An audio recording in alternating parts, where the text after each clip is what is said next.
Hello, everybody. My name is Tim Daniel, and welcome to another fantastic edition of Late Night Reds live on the riverfront. For all this, well, unless you're listening on Monday morning on the podcast feed of choice, then it's not as live, but still we are live here on the YouTubes and the Facebooks and the Twitters for everyone who tunes in. I'm really excited for this week. Fun week of Reds baseball, a lot to talk about. And I brought in a really good buddy of mine who is making his late night Reds debut with us tonight. If you follow my basketball show over at the 40 Minutes Basketball Network, you see this guy with me every week. But this is my pal, Ben Brown. Ben, welcome to Late Night Reds, man. Hey man, this is nice.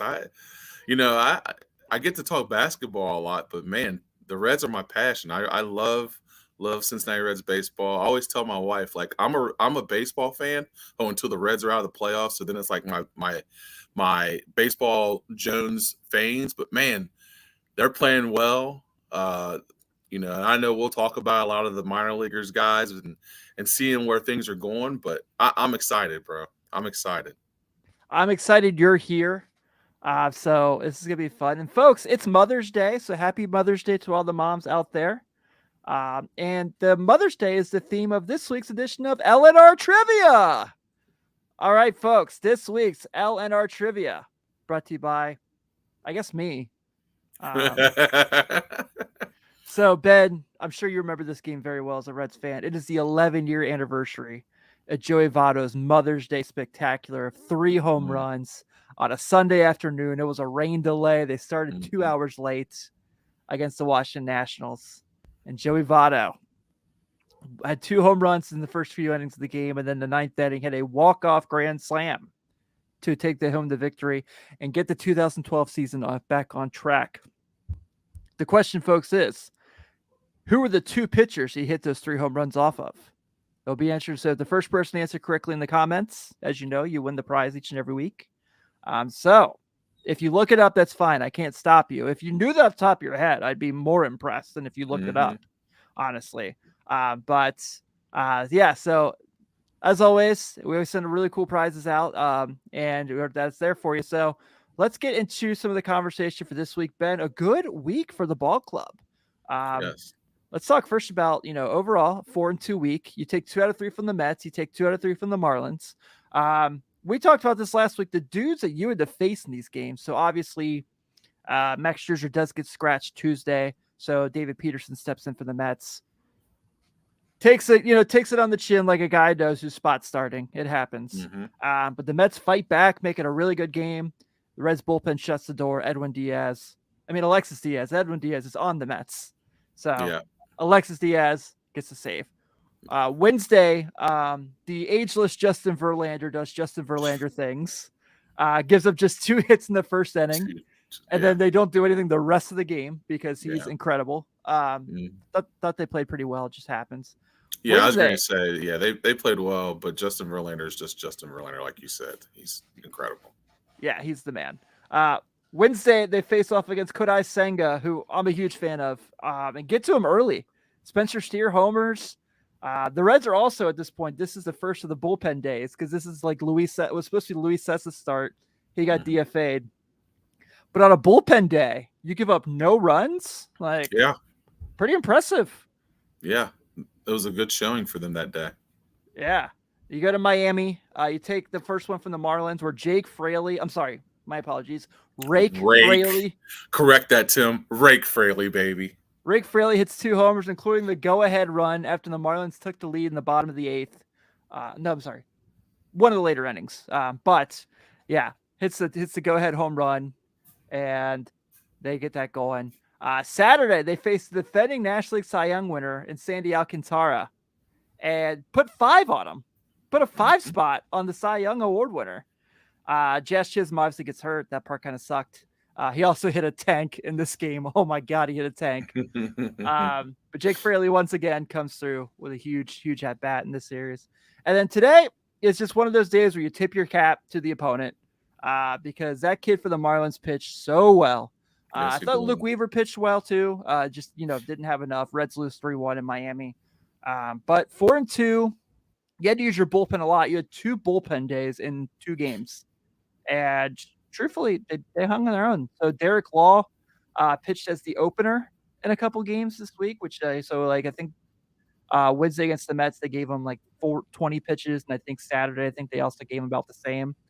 Mhm. Do you like this idea of the opener? I know Tampa Bay did it for a while with Sergio Romo, and it does obviously help for these guys for in a case like Derek Law, where he's going to be facing arbitration. He now has that to his advantage. But it also feels somewhat silly to me that it's like, all right, dude, you're starting to get warmed up for 20 pitches. Yeah, it's a kind of the gift and the curse. You know what I mean? Like I think it's a good thing where he can get that work, but it's also like you said, like it's 20 pitches. Like you know what I mean? Like you get him, you get a good lather going, you get him in there, and then it's all right, man, good job, and then it's kind of shuts the door. So I don't know. It could be good or bad, but it worked out well. It worked out well for us this week. So. Yeah, absolutely. Who's the player so far this season? So just not just this week in general, because this week was a great week, like we talked about. Um, who's the player on the big league roster you've been the most excited about so far this season? About what are they, 40 games in? Yeah, I'm gonna be honest with you, and it's not because he's not a good player, but I'm just excited to see Nick Senzel play good baseball. I know. Yeah, you know what I mean? Like he's one of those guys. He's almost like the young Jay Bruce, where the expectations were so high, and then he had a halfway decent year. Kind of, he was okay. Then he was injured, but now you can see like it's almost like seeing that glimmer of hope. Like, yes, he can be an everyday player. Yes, he can hit the baseball. Yes, he can do all the things that we thought he could do. So for me, I think it's Senzel. Now Rake Fraley. I mean, that's been awesome to watch as well because I mean he's been hitting the cover off the ball. But Mhm. boy, to see Senzel kind of, and I think that we were all kind of texting back and forth in our group chat, like man, it feels good to see him hit baseballs like we know he can and play the game of baseball like we know he can. So for me, it would be Nick Senzel for sure. Yeah, I think so he does have 3 homers. The power seems like it's still kind of coming back a little bit Mm-hmm. from the shoulder injury and things like that. Also, today he had that hit, like that line drive up the middle. Dude, the bat speed. Mm-hmm. Oh my god, seeing the bat speed again, Yeah. that's fun. That's Yeah. fun. Yep. Yeah. And Yeah. you're like, gosh dang, like we know he had that. It's good to see it come through and him get the bat through the zone and be able to do the things that he's able to do. Yeah, that he's definitely been my favorite player to watch as far as, I mean, I think a lot of his sentimental reasons, obviously, for the sake of seeing everything he's gone through to see him, Mm-hmm. contribute. Um, God, I forgot how good he was as a third baseman because he hasn't played it for years. Yeah. You're like, oh yeah, you were drafted in the second overall pick to play this position, and you're really good at it. Yep. Interesting. Yep. So, not that I thought he was a bad center fielder, but if you can definitely tell, like he's comfortable at third base again. Yeah. Today they moved him to center field in the middle of the game, but I'll tell you, man, I think like just these young dudes. So, Tyler Stevenson's having better at bats. I know a lot of people were just crashing on him. He's a tall, giant human. The power Mm-hmm. is going to come. Like, Mm-hmm. I'm not worried about Tyler Stevens at all. Jonathan India. I talked about this last week with Nate. We keep seeing all these people are like, yeah, but he stinks at defense. He's really bad at defense. It's like, let's appreciate him for what he is. Yeah. And that's a fantastic leadoff hitter who is Yep. getting the bat on the ball, who is getting on base. He's taking walks. He's getting things started for this team. They are definitely generous to be in the NL Central, where it's not necessarily like, murderer's row, like what the Yankees Mm-hmm. are playing in the AL East. Right. But, if it's not for what Jonathan India is doing to get things going for this lineup, they're not like in the contention right now to potentially win the Central. Oh yeah, absolutely. I mean, and the cool thing about that is that he's doing everything that you ask for a leadoff hitter to do. He's getting on base. He's getting timely hits. He's setting the lineup up. He's got guys behind him who are hitting the ball well. He's doing all those things. is he going to be a great defensive player? Probably not. But let's not, like you said, let's not harp on those things. Let's look at the things he is doing, and that's setting the table for the guys that are behind him and hitting the baseball in a timely manner. So Jonathan India is one of those guys that is going to be. I mean, he's going to be one of the keys to our offense for years to come, for sure. Yeah, I think he's making the All-Star team this year. Ooh. Yeah. I mean, who as far as leadoff hitters hitting better? Yeah, that's the thing. I mean, honestly, that's what I'm saying. Like, as a leadoff, who's doing better than he is as a leadoff hitter? I mean, it's tough. We just got some news. Uh-oh. Do you have news music on here? No, but I need it. Sydney, good friend Sydney in the chat. Oh, I just saw this. Oh, Matt McClain. Yeah. Matt McClain is coming up tomorrow. Yeah, there we go. Let's go. Oh, okay. Baby. Oh my God. Okay. This is fantastic. It ruins a segment later in the show, but oh my gosh, that is so dope. Oh my God, I'm so happy. That is so dope. Oh, apparently his mom leaked that he got called out. Are you kidding? Shout out, Mom. Way to go, Mom. On Mother's Day, too. On Mother's Day. Hey, yes. Mom, you the real MVP, Mom. Yes. You the real Mom. MVP. Absolutely. Up, yes. Oh my God, that's awesome. So he's going to be joining the club in Colorado. Oh my God, he's making his big league debut in Colorado. He's going yard. He's going yard. Absolutely. Not a question. No doubt about it. No doubt about it. Oh my gosh. That is dope. Oh my gosh, that's dope.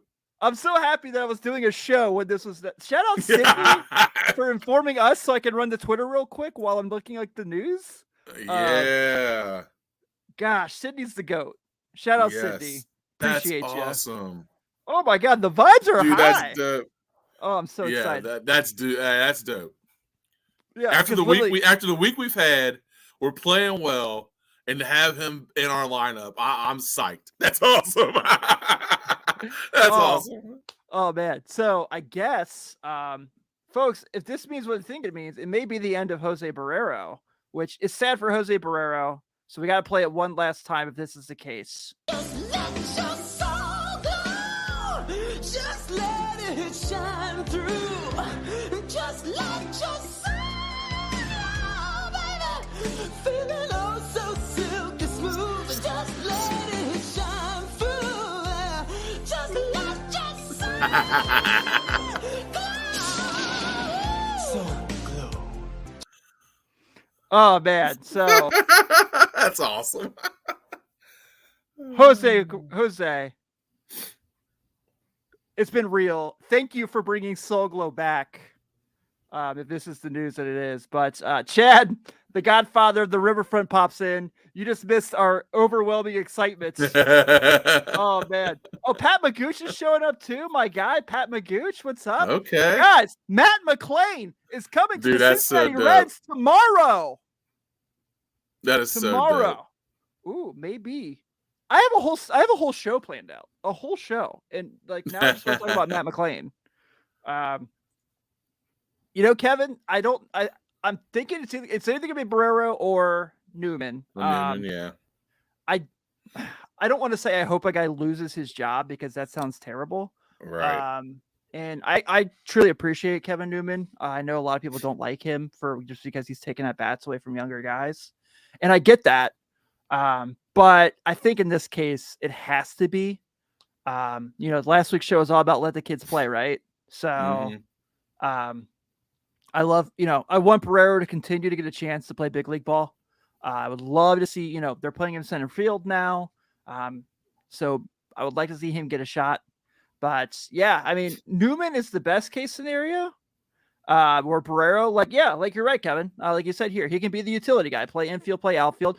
He can be your second Nick Senzel. You could have two of those guys. I think you're allowed to have that. I think that's in the Major League Baseball rule book that you can have guys that can play multiple positions.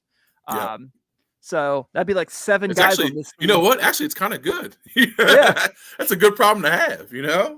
Yeah. Oh man, I'm so excited that Matt McLean's here.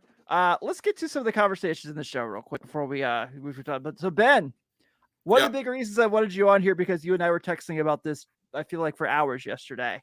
But the Big League Club is finally rocking some new unis out there. Yeah, buddy. So the Reds are the latest team to get their installment of these Nike City Connected jerseys. Look, the theme they said was kind of to represent the next generation of Reds fans and kind of going forward, which is cool because it's a team with new vibes and new spice. I love that they said next generation of fans, and Joey Votto still got some love. Right, in I the was promos. going to say, Votto still got love. Yeah, absolutely. So what do you think, man? I tell you,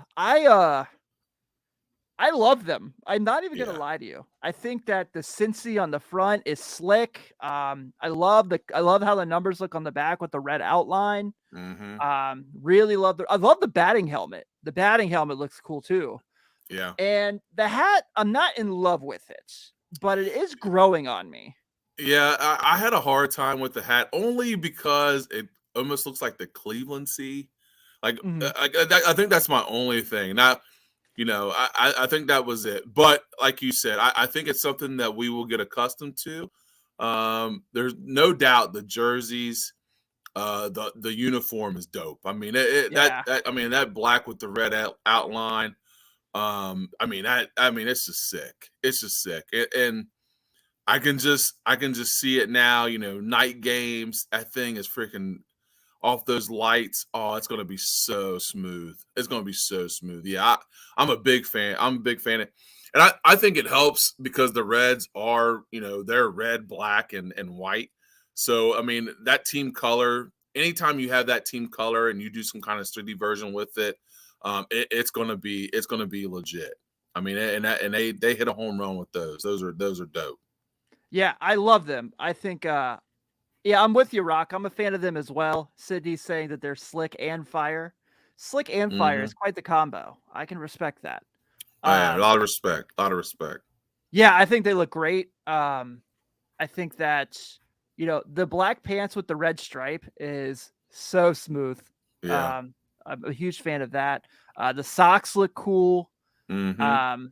Yeah, I'm pretty excited. Nick, you missed the haven't talked about the news of McLean coming up. Not only have we talked about it, I think if Nate is watching, that's going to be what he clips for socials this week because we got the news broken while we were on air. So if he can't break it, I'll find a way to. If he can't clip it, I'll find a way to clip it. I'll get a timestamp for him. But it was awesome. Yeah, Joe, that's what we're talking. The batting helmets look sweet. I thought I saw the batting gloves. They're going to do special colored ones for all the guys who are signed with Nike, which I think is like 60% of the team. So that works out. Yeah, man. I know. I don't know how you feel, and this isn't like, but we have this conversation quite a bit in the Riverfront group text, just about like how this team just needs new jerseys. Mm-hmm. I love this team. And this team has had so many great jerseys in my lifetime, so many awesome uniforms. We talk about, obviously the Machine, the 60s, those white pinstripe jerseys were so cool. The 90s, of course, the Deion Sanders, Barry Larkin teams. That road jersey from the 90s had Cincinnati across the gray with the red pinstripes. With the red, yeah. It's an all-timer. Yeah. I don't love what they have right now. I feel like they've kind of become outdated, and I almost kind of feel like they were a downgrade from the Greg Vaughn, Mike Cameron, Ken Griffey Jr. era jerseys. Yeah. It's so I'm ready for something new. I know this is not a full-time jersey; it's only every Friday home game, but it's a start. Yeah, I think here's the thing that has me excited, is that it's a new uniform usually brings a new attitude. So like when they switched those jerseys up in the 90s, when the Reds won the series, they were in the playoffs, like that just changed the perspective of what the Reds kind of had that feeling going. It was more of a vibe to them. I feel like this is I feel like this is that kind of feel. We've got a bunch of young talent. We've got, we just signed Hunter Green. Jonathan India's playing well. We're playing well as a team. Matt McClain's coming up. I mean, Did we we've got mention a Matt whole, McClain's coming up? yeah. I mean, we got a whole vibe going, and I feel like when you do that with your uniforms, you're trying to change the perspective and trying to go in that new generation. So I really love what they're doing with these uniforms because they feel new generation-ish to me. Like they feel like, yeah, we got young guns, we got young players, and it's got that new generation feel. So yeah, I am all down for the City Connect jerseys. I hope they do more type things of alternative jerseys to try to catch that vibe because I think that we always talk about the negatives with the team and all the things that are going on, and the city was really down on them for the things that happened last year. If you think, but I think they've got something going with these uniforms. I think the uniform is a vibe. So hopefully they continue to do that and try to connect with the young people they've got and all the things that they've got going on and really roll this momentum. I mean, to me, it started with the Viking helmet. You know what I mean? Yeah. Like the guys celebrating this, like those guys really are all in, which is cool. So now you're trying to change the perspective of the team with the city jerseys and things like that, and your young talent is starting to play well. So yeah, I'm all for it, man. I love it. I love it. So I think Ben's going to be my new permanent co-host because Matt McClain got called up on his late night Reds debut. I know. So I might be a good luck charm. You know what I mean? You might have to be here every Sunday until Elly comes up. Yeah, I'm with it. Yeah. I'm with it. Sydney also makes a really good point here. The move most likely might just be a situation of TJ Friedel going to the IL. He was, he didn't play during the Marlins series and moving to whatever the 60-day. Sydney also called Ben lucky. She said he's the lucky guy. So hey, I need to go buy a lottery ticket. Maybe we can hit the Powerball. You know what I mean? Yeah. I'm feeling it. Yeah. So then we got, thank you, Michael. I love having people here hanging out on the show. And yeah, Matt McClain is on the way. But hey, Tim. Did you hear Matt McClain's coming? Matt McClain's coming! Super excited. So excited. This is awesome. Yeah. So let's talk about Elly De La Cruz. Yes. Because he did some shit this week that no one's ever seen before. Man. Literally done some things no one's ever seen before on a big league.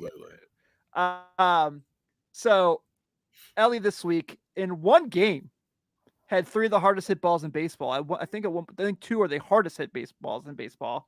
At 118.8. He had the fastest infield throw at 99.2 across the diamond to first base.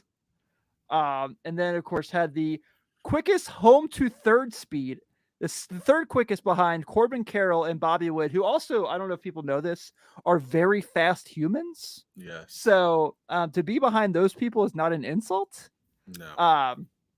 So I know you're not a guy who, like us, these ridiculous Reds fans, nerds like me, who are watching minor league baseball now, like a couple nights a week, and watching, on MLB TV, watching the bats just to see Elly and these guys. But where's your excitement level? You talked just a second ago about how much you really like that these jerseys are kind of bringing the vibes of a new era of Reds baseball. Mm-hmm. For someone like you, who's like, these guys, their names, their talent levels, the excitement for them, and you see their clips on Twitter, you see the box score, but you're not watching every night, which is okay. We're not telling you have to.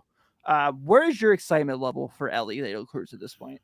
Bro, I'm gonna be honest with you. Like the things he's able to do are just, they're like, he's got so much special talent.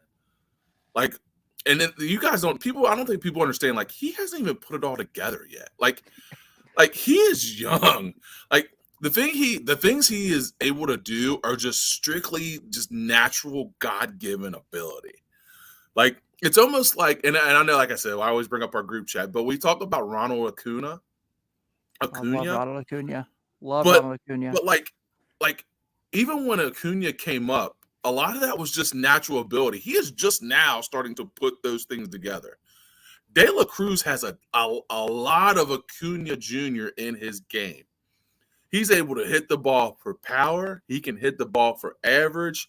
Once he learns how to, like you said, I know we talked about getting his strikeouts down a little bit, but that's all a maturity and a learning process.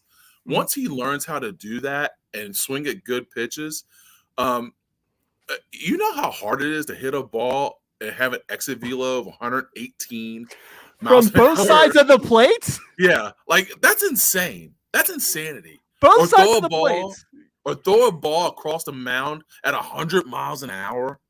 Like those are things that just aren't things that you do because you've worked on your game. Like that's just natural ability to be able to get your hands through the zone and see a ball and turn on a ball so fastly that like you almost yank it foul. Like it's like his natural ability is so crazy. But the excitement for him, man, like I said, I see what Acuna Jr. has done with the way he's matured, with the way he picks out pitches now, the way he hits the ball, and I can't be nothing but excited for De La Cruz because I see the exact same things in him. Because he is just now learning the game of baseball. Even though I mean he had a rapid ascension through the minors, he's in Louisville now, but he is just now learning the game. It's almost the same excitement as I had for Hunter Green. Yeah. People like Hunter Green, people were upset with him because all he does is throw fastballs. My gosh, you don't understand. The game of baseball, one, is extremely hard. Two, you have to master the craft. So once they realize how to master the craft, you're starting to see that from Hunter Green. You're going to see that from De La Cruz. You see that now from Jonathan India. You think of Jonathan India as a rookie to Jonathan India now, like that is a huge difference. So my excitement for De La Cruz, man, like it's crazy. Like he's 23. Sidney coming through. He's 23 years old, dude. Like he's just now learning how to play the game, and it's only going to get better. Like you put him in this lineup with the guys that we have now, it's gonna. I'm telling you, it's gonna be scary hours here in the next couple years because these guys are only going to get better. Can you imagine being like poor Jason Vossler, who's like playing first base for the Bats? Yeah, And like there's a ground ball hit in the infield. You just got to go Yeah. cover the bag. You Yep. put your glove up and you see 100-mile-an-hour come at Yeah. your face. Like yeah. it's one thing if it's in the batter's box. It's another if you're like fielding the ball. Listen. I'll tell you this, and this is a funny story. So my son is 16. The last time he played baseball, he was 14 years old, and my son, I mean, he's 6'2", about 165, 170. For But those back who don't then, know, Ben's son is a super athlete. He is he does well. So, but the last time we played toss, he was practicing pitches, and he threw a ball, and like I just put my glove down. Like I was like, nope, this is it. Like this is when I stop playing toss with you. Like that, like I'm done. I don't. But people don't realize how hard it is because 99 miles per hour, dude. That ball can tail, it can drop, it can do a lot of things. So yeah, that ball is moving. So yeah, it's cool. He's got a set of cojones on him over there because catching that at 99 is legit. Yeah, and then so yesterday, Elly had a game where he had 3 walks. So Yeah, this is I've said in the past on here that Elly De La Cruz's ceiling is best player in baseball. Yep. And I know a lot of people think that sounds crazy. Might say, especially with like the talent level we have in baseball right now. I mean, for the love of God, we have a guy who pitches 100 miles an hour and hits 40 home runs, and he's the same human being. Yep. Yeah. Also in the American League, mind you, he does that. Yeah. In the junior circuit. We have, Ronald Acuna Jr., who is just unbelievable and so fun to watch. Fernando Tatis Jr. is back, and he's playing really good baseball. I kind of compared Elly to him a little bit, though I do think Elly might be a better defender than him. Yeah. So, good friend Jordan Schusterman from Cespedes Barbecue, I asked him about O'Neal Cruz. compared to Elly of the Pirates compared to Elly De La Cruz. It's like, O'Neal Cruz is phenomenal. He's awesome. Mm-hmm. He just plays for my least favorite franchise in the world, who's finally coming back to normal. So suck it, Pittsburgh. All of you, You ain't we're lying. legit. We're for real. Shut up. You're Yeah, not for you real. ain't lying about that, dude. Yeah. Back Yeah. to reality. Yeah, no kidding. I was like, how would you compare the two? And he said that Elly has a better feel for hitting than O'Neal Cruz does, and O'Neal Cruz can rake. Yep. So if like a national expert is telling me that, I feel very good on Yeah. top of what I'm seeing right now. So that's a pretty fun feeling. Heck yeah. Yeah. So I'm stoked. And we are kind of getting to this point now where so today the Bats win. Chucky Robinson hits a walk-off for the catcher who was part of the big league club last year. Mm-hmm. We're kind of getting to this point where these guys are almost, I wouldn't say forcing the front office's hands to call them up. But we're also kind of getting this situation where these guys are kind of making it more and more personable of like, hey, do you see what we're doing right now? We're crushing all this. You have to have a spot for us. Mm-hmm. And not even those dudes, but like Andrew Abbott's pitching well since he got called up to Louisville. I know he's had a starts here and there where he's kind of in and out. You can't be going through like, we talked about the fact they've had all these bullpen people coming in and out these last few days. And, because they've had like 2 bullpen days in 3 games. Yeah. By the way, they won those games, which is kind of fascinating. But we got to have more situations like this. Wait a minute. Hold on.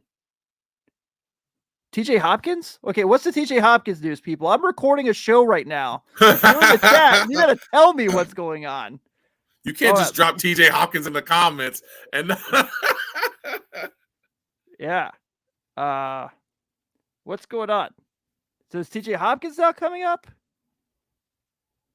I'm so confused. Oh, you're saying he's doing really well at Louisville. Okay, I gotcha. All right, Sydney, you had me on a heart attack there. Come on, we can't just drop the name in the chat. This is a very important day. Oh man. Whew. I was like, Sydney, hey, Sydney is on it. I was gonna say, are they calling your house? Hey, Sydney, are they calling your house directly? Like what? Yeah. Sydney's dialed in for sure. Oh yeah. So I found this was sent to me. I can't really. So Matt McClain's mom put this out. Best Mother's Day gift. Welcome to the show. Oh, that is dope. Yeah. I couldn't send it to the feed in time to where I could like post it in the slides. So you have to get my shitty display from my cell phone. But yeah, and I guess like Carlos just texted me. He's like, is he coming up or not? I'm confused. And I'm like, guys, I'm recording right now. I have no clue. I'm depending on all of you right now. Yeah, we're relying on you right now. Yeah. So this is fun though. This is great. Yeah. Ben, make the next decision. Who's coming up next? Are we seeing Edwin Arroyo this year? I was great. Are we seeing Noelvi Marte?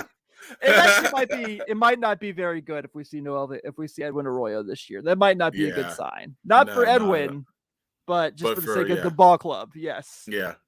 No, but I do agree with you on the comment about forcing the GM's hand with the way they're playing. Because here's what happens. Like you have a lot of young talent, and that young talent is hungry. Like they see that they can help this big league ball club. So like they don't want to wait. Like they're ready to roll. Like, and I think that's good pressure. That's the kind of pressure you want in your franchise, right? That's what you want. You want those young guys ready to go, ready to step up. And that means that your franchise is in a good position. Even though, we all talked about it a few years ago, we didn't feel that way. It's starting to make that turn, starting to have that feel of where, all right, we've got good prospects in our farm system. We've got guys that are hungry and want to play in the big leagues. We've got young talent up in the big leagues that are doing some really good things. Now, when do we decide to combine the two and bring some of that young talent up and get it rolling. You know what I mean? So it's a good problem to have. Yeah. Sydney mentioned Cam Collier in the chat. Have you seen Cam Collier swing the bat yet? Oh no. Dude. Okay. Oh my God. So he's in low A right now with Daytona. He was last year's first round pick. Okay. Yeah, I knew. I was gonna say I knew he was a pick of the Reds. I didn't know where he's in. Is he in single A? Yeah, so he's in low A Daytona right now. So Okay. he but like last year in Billings, freaking was like crushing his like short time there.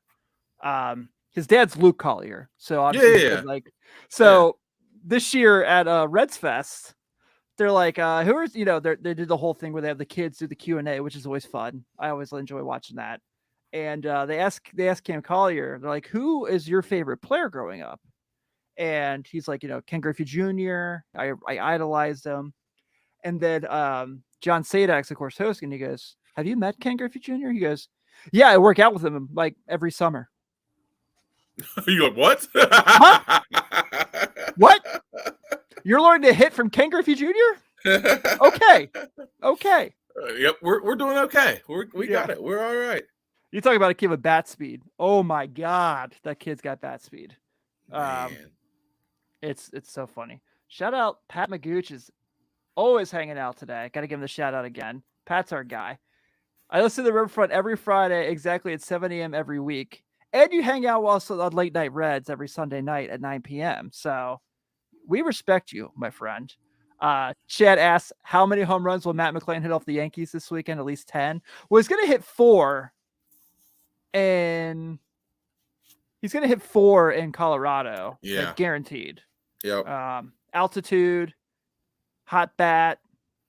We're about to show you guys the pitchers they're facing in this series, and it's not exactly granted. Who's the greatest like Rockies pitcher of all time? Ubaldo Jimenez? Would he be number 1? Like, yeah, I was is gonna Jeff say, Francis number 2? Oh, that'd be probably.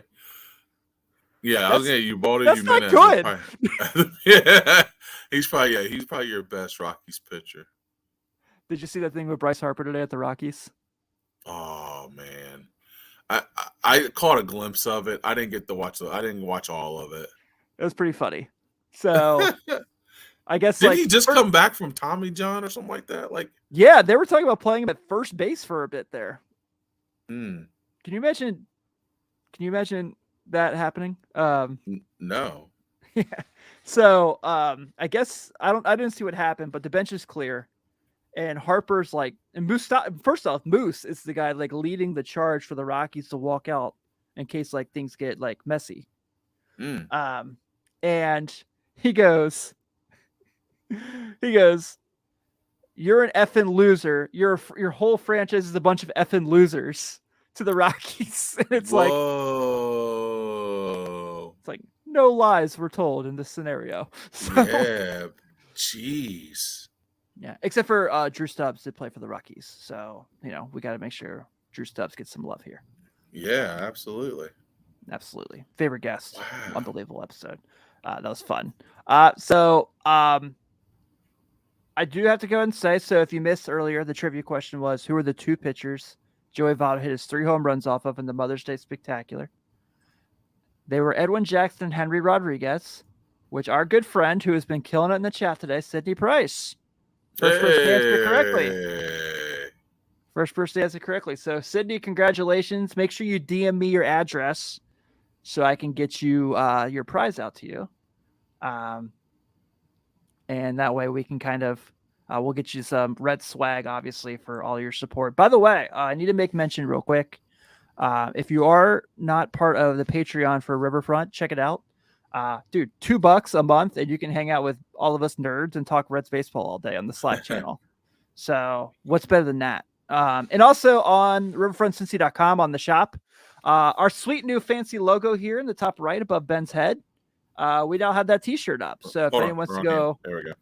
Yeah, there you go. So if anyone wants to go grab that, we do have it in white, black, and red, and it looks sweet on a t-shirt. So shout out Nate Dotson, the designer who put that together. Good brother Nate, brother of Chad Dotson. So if Chad's the godfather, I'm thinking of this in Sopranos terms because this is what my wife and I are watching on TV right now. What? Whoa. You guys are watching The Sopranos? Oh, dude, we're deep into Sopranos. Hold on. What season are you in? We're in the first part of the last season because they did the thing First where part they of the last split it. season? Oh, yeah. Bro. We are neck deep in this. Oh man. It's so good. And so if Chad would be our Tony Soprano, not that Chad's, killing people. Correct. What does that make Nate in this point? Would he be our Christopher Moltisanti? Yeah. Okay. Yeah. How many people know what we're talking about, by the way? I'm trying to make sure I'm like doing this spoiler free. And I know we're supposed to be here to talk baseball. So. I was going to say, if you haven't seen The Sopranos, I would apologize. I would definitely go do that right now.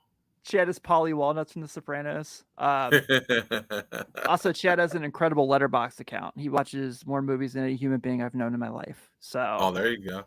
Check that out. All right, so let's get back to the Reds. We'll talk about this week coming up. So, these are the guys Matt McLain's going to be facing this week. Let's start with the Rockies series. We got Hunter Green going against Connor Seabold. Tuesday, you got Ben Lively going against former Red, old friend Chase Anderson, who was just traded to Tampa Bay a couple weeks ago and then was now a Rocky. Okay. So Chase Anderson makes his 2023 debut as a member of the Rockies in Colorado. He will be on the IL for inflated earned run average next week. Yeah, easily. Okay. Yeah. Next week. He did pitch for the Rays. Okay. So I did not see that part. So I am wrong. He did pitch apparently for the Rays. I must have missed it. That's silly. And then Wednesday, we have Graham Ashcraft going against Austin Gombert, who is rocking that solid 6.3 ERA. So shout out that. Man, that's going to be pretty. Whew. Hunter Green throwing 103 miles an hour in Denver. Guys, look. He's going to give up a homer. Let's just call it what it is. This is going to happen. If he walks out of there with above his ERA is like in the mid fours, it's still a success because it's Colorado. Yep. So if he's not walking guys and he's striking guys out, I'm cool with whatever he does in this start. Mm-hmm. I'm just making sure we get this out of the way now because all these weird people who are like, put him in the bullpen. Like, no. No. No. I'm just going to get that out there. Okay. We've had this conversation. Ben Lively, who I thought looked really well in that bullpen, pitched really well in that bullpen game. Cool story. Really cool story. Guy who took, was drafted by the Reds, traded for Marlon Byrd to Philadelphia, moved around a little bit, worked his way back up to the minors, and came back to the Reds. That's pretty cool. So glad he gets a couple starts this week. Graham Ashcraft, I'm excited to see how he bounces back, especially pitching there, another young guy. And then Friday, when the Yankees come to town, we got the debut of the City Edition. I'll be at the game if anyone wants to come say hey. I'll be there. Okay. Yeah, I'll be hanging out in the fan zone. Actually, I'll be working. So, we got Luke Weaver starting for the Reds in that game against Clark Schmidt for the Yankees. I thought Luke Weaver pitched really good in his 2 games this week. I thought he looked definitely the best he's looked as a Red. I thought today he pitched really well. And then I thought Monday against the Mets he pitched pretty well for the situation he was in. Sid, you're right. He probably will give up 3 home runs against the Rockies. If they're 3 solos, though, that's okay. That's still okay. Yeah. And then Saturday, you get Hunter Green against Johnny Brito. So you get Hunter Green against Aaron Judge, Giancarlo Stanton, Anthony Volpe, Anthony Rizzo, who's been crushing the ball. That's going to be fun to see his maturation in that matchup. Just because, it's probably the best lineup he's going to face. I can't say that because he'll probably pitch against the Dodgers and the Braves again this year. So he pitched really well against the Braves, actually. Yeah, I'm excited to see that. Like you said, I'm excited to see how he attacks that lineup and puts his pitches together in order to get outs and not give up walks. Yeah, I agree. And then Ben Lively, the Sunday game. So don't forget, Sunday is the 11:30 Peacock game. So we will not have John Sadak for that game, unfortunately. So it's Sunday, 11:30 a.m. It's the Peacock game. Be Ben Lively starting against Domingo Herman, who is a guy that I've always really liked and thought would just be terrific, and has just been really up and down in his big league career. So we were talking about this before we came on air. For the Reds' sake, I'm very happy that they're not facing Garrett Cole in this series. As a baseball fan, I'm kind of bummed they're not facing Garrett Cole because watching him pitch is incredible and fun. But also the Reds did really well against him during his Pirates tenure. They did. They hit him really well. They hit him really well. Yeah. So that's going to be really unique to see how that goes. But Domingo is going to be the best pitcher you face this week after last week when you went against Justin Verlander, Kodai Senga, and Sandy Alcantara. This week, your best pitcher going against is Domingo Herman. We take that. We will take that. Man. But it's going to be a fun week. Like I said, it's been a good ball club. The chat is talking about who they should bring in. And people are, what? Why does anyone have any interest in Madison Bumgarner pitching for the Reds? Why? Why? I don't want it. It's like a baseball Grinch. I like that one, Pat Magooch. He is like a baseball Grinch. That is the most accurate statement. Yeah. Oh, that's funny. Here's an idea. Andrew Abbott. Let's just do it. Give him a start. Let's do it, baby. Let him start a Yankee game. Come to GABP and pitch against the Yankees. I'm in. I would take anything over Madison Bumgarner. I'm not even gonna lie. I'm not. I mean, I can't say that I've ever really been a fan of his. I'm definitely not a fan now. Just I just don't think that he's got I don't think he has a whole lot left in the tank, and I just don't think he's a reputable person or teammate. So why bring in an old cantankerous player when you have all these young guys that you could either fill your roster with or you have on your roster already? Yeah, absolutely. All right, so we're gonna go round this out with some of the news today.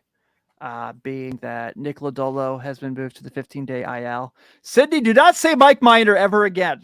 All right, we do not speak of Mike Minor in this household.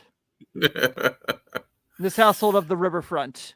Yeah, we do not speak of that name. He is like Voldemort, he who must not be named. Yep.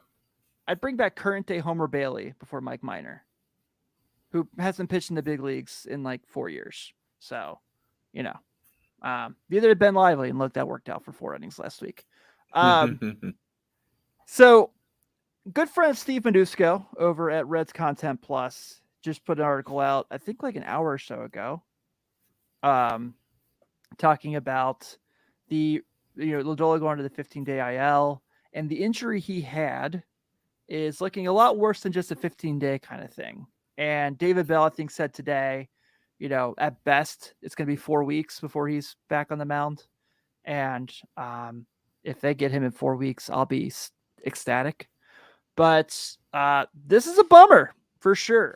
It's a guy who I know hasn't pitched very well the last few outings, but you can see he's learning big league baseball, and I'm a huge fan. I think our whole fan base is a big fan of this guy.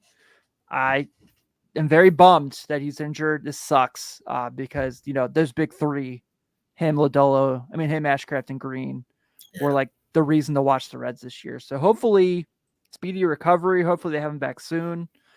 Making some minor league starts in Dayton and Louisville. Hopefully in the near future to get back going. Right. Yeah.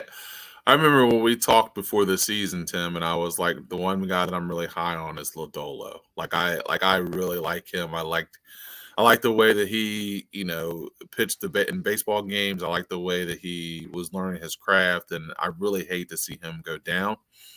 I think him, Green, and Ashcraft, I think those three are just so solid. Yeah. I think that I hope that he gets back before that time, but it kind of is what it is. But he's one of those guys that it's going to be. It's going to be one of those things. I hope that they're patient with whatever he has. They don't try to rush him back because he's a big part of our future. Yeah. And I think they're learning a lot from that issue that they've had in the past where they've rushed guys back, whether it's like a pitcher, a position player, anything like that. And it's great because I want to see these guys forever and playing for the Reds. Mm-hmm. And, especially after we went through all the guys that pop up in the chat right now, the names we're joking about, plus Jason Marquis started an opening day for the Cincinnati Reds. Can we just go ahead and make sure? Jason Marquis. Okay, if we're building our all-time Rockies rotation, Jason Marquis has to be in there. Yeah, I agree. This is still not good, for the record. Which is hilarious. It's like Rocky hitters, you could build a hell of a lineup. Oh yeah, I was going to say Larry Walker, Dante Bichette. You can go on and on with hitters. Especially got a DH now in the National League. Oh yeah, Andres Galarraga. Yep. Oh my God, Carlos Gonzalez. But, oh God. So Matt Kemp as a Rocky is almost as random as Matt Kemp as a Red. As a Red, I was going to say, yeah. I think it was opening day. I saw a Matt Kemp Red jersey, and I was like, "Hold on, you've spent money on this, my friend." Gosh dang, that's like a Jerry Rice Seahawks jersey. That's wild. Yeah. It's more too because it's not that someone spent money on that because I'm not, it's Matt Kemp. He was robbed of an MVP. Decent ball player. Yeah, great talent for a short time there. But it was more that it was available for purchase that I was kind of surprised by. Right. That it was Majestic, putting in the time frame. This was 2019, of course. So last year they had the license. The Majestic was Reds fans, we'll bring you your Yasiel Puig, but we're also going to bring you Matt Kemp jerseys. Matt Kemp. And someone was like, I will take those. Hard earned money. Yeah. What a weird trade in hindsight. Just a weird trade. Mm-hmm. Especially now the Farm Dog's not with the Reds anymore. Now that he's in Minnesota. By the way, super stoked that he's back. I saw he hit a homer the other day. That was awesome. Good for him. Man, what he went through, that was scary. So happy for him. Yeah. I better end this before we keep rambling because this is a really, really, really fun episode, and I've had a blast. Let's give Sydney Price some credit again for holding the chat down with some big news this week. Absolutely. Crushing a segment for me. I just went ahead and didn't even have to do a whole segment because we just had to talk about it then and there. So I'm excited for that. Now, all I want, so if Matt McClain and Elly come back, all I want at this point, guys, is just bring me one last Joey Votto run. Just one last beautiful Joey Votto, majestic, go off into the sunset run. If this is in fact, what some think it is the end. I need some Joey Votto and Christian Encarnacion Strand and Matt McClain and Elly De La Cruz. So this is going to be, this is all we need from there. Yeah, if this is OLR for Joey Votto, man, he needs to get some of these young guys and be able to play with them for this last ride. Because if this is it, I think for him he deserves that. You know what I mean? So yeah, absolutely. Well, Ben, thanks for doing this, man. I appreciate you. Don't forget to check out all of our shows on the Riverfront. So Chad and Nate go on your podcast feed every Friday morning.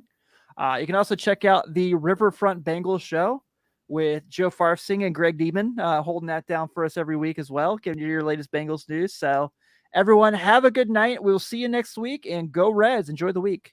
Thank you for having me.